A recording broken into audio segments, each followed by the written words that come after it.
Welcome back to the channel, guys. My name is Ryan Kawa, and today we're talking 5 tips when it comes to real estate photography. So, listen up.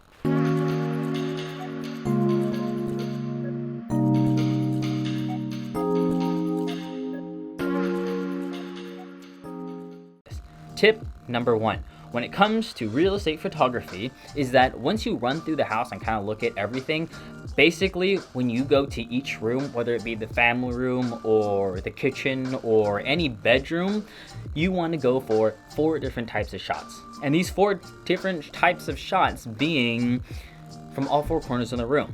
What this does is that this gives you a good basis of the whole room. Left, right, back, and all the corners, all 4 corners of the room. That left, it doesn't matter. It doesn't matter. The 4 corners of the room. I'm going to be showing some images here so you guys can get an idea of what those 4 corner shots are kind of looking like and feeling like. But basically, it gives you the whole view of the room and you can see everything, right? And when you send them off to the real estate agent, he can always choose which ones he wants, which ones he doesn't like, because sometimes you don't always need all of the shots, because it's like, well, 2 shots technically gets you, the 2 opposite angles would technically get you most of everything that you'd need for that room. So 4 angles, and just give them to the real estate agent, and they can always choose which ones they want and which ones they don't want. But again, when you hit those 4 corners, it will again cover the entire room.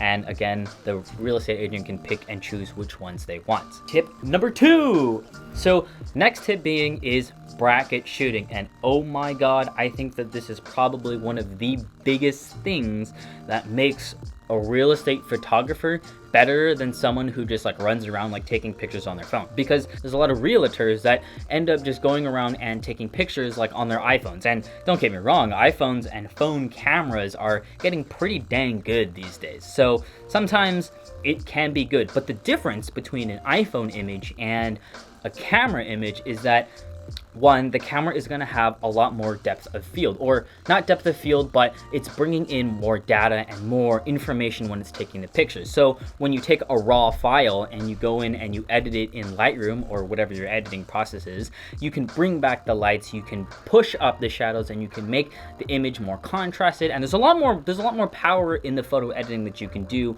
when you're shooting with a camera instead of an iPhone. Don't get me wrong, an iPhone or a phone camera can look pretty good these days, but iPhones or phone cameras tend not to bracket shoot. So what do I mean by bracket shooting, right? What basically all that means is that I am taking about, when I err on the safe side and I bracket shoot 9 photos, which means there's one picture, which is, it calls it a perfect picture. You guys can see when you look into a camera, all cameras have it, is a light meter at the bottom, right? And it's a bunch of these little tick marks. And in the center is what they would consider a perfectly exposed image. Now, obviously, depending on what you're looking like, maybe you're looking kind of out a window and the window outside is a little bit blown out, but the inside of the house, well, the inside of the house is well lit, right? The camera is trying to expose for one thing.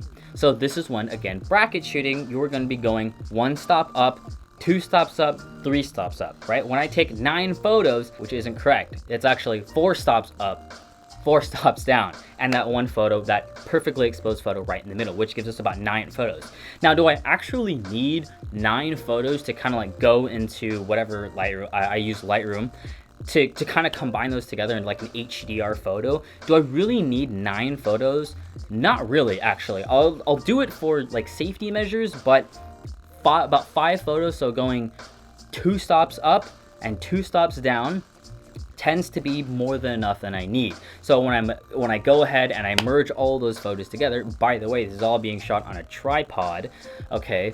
So when I go ahead and merge all these photos together, right, I have a picture exposing for all the dark areas, and I have a picture exposing for all those light areas, when there is a kitchen light on or there's light outside. We can expose for those things so it makes it look like they are exposed correctly.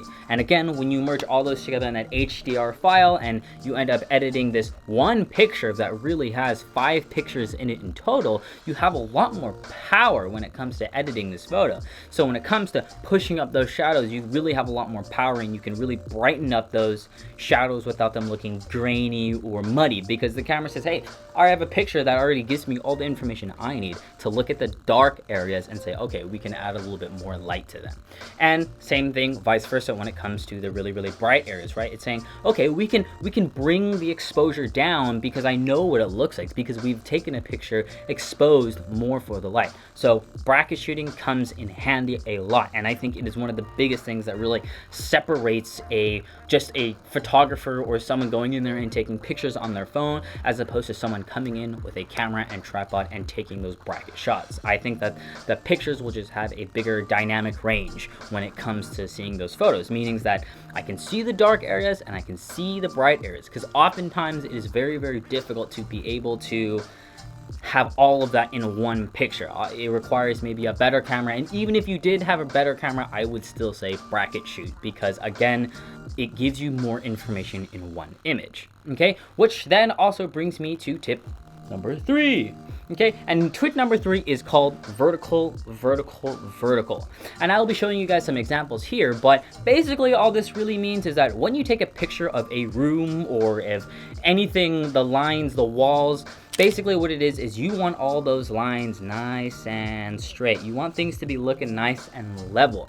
As soon as you start to angle the camera a little bit down, then those lines become tilted, you know, and we don't want that. We want our lines to look straight. We want our house to look straight and not bent in any of these weird views. So vertical is very, very, very important. Number 4, I kind of talked about this before, and when it came to bracket shooting. Now, basically shoot on a tripod. And when it comes to shooting on a tripod, you want to be shooting maybe about chest height. You don't want to be too high and you don't want to be too low. Too low, you don't see enough. Too high, you maybe even see a little too much, and it's almost could be a little awkward, being like, oh, like you're just like 7-foot giant. Like I'm looking at this room and you're looking down at things, and that it also starts to mess with that vertical rule that we have, right? So about chest height, you know, and there's some play in there, right? But you don't want to be covering things, you know, like if I were to take a picture into a family room, right, and it's at like the level of like one of the chairs, it's too low. It's gonna cover up the family room. So you want to be sitting at a height that is, again, at that chest level that allows you to see the room, right? Not too high, not too low, right? Again, it depends on where you are in the house and the type of photo that you're kind of taking, right? So again, chest height, keep those lines vertical, okay? And tip number 5, the last one that we have here, is this one's probably the biggest thing that I'd have to, maybe not the biggest thing, but it's an important one. Tip number 5 is important. They're all important. Listen to all of them. Okay, but when it comes to tip 5, I'm saying when you're a real estate photographer, man, you are a mover. You gotta like pick up chairs, move them to like the last real estate shot, the last house I was taking pictures of, man, I had to move tables around, and I gotta move them out of the house, and I had to move chairs this way and that way, and all these things, because people don't necessarily know what the shot should look like, and that's fine, and that's, you know, the owner of the house, so that's fine. They say, oh, I'm gonna make everything look really, really pretty, you know, and when I come in, it's like, oh, okay, like I get that you're trying to make the house look really presentable, but this table here makes your big kitchen or family room feel cramped, you know, and small. We don't want that. We want it to look big and grand and beautiful, you know. So you must be a mover. Move things around. Make the shot look cleaner, you know. Take out all of those random things that's just like I get that you're trying to make things look nicer, but you know, you're what's something totally random in a house that you like totally wouldn't care about?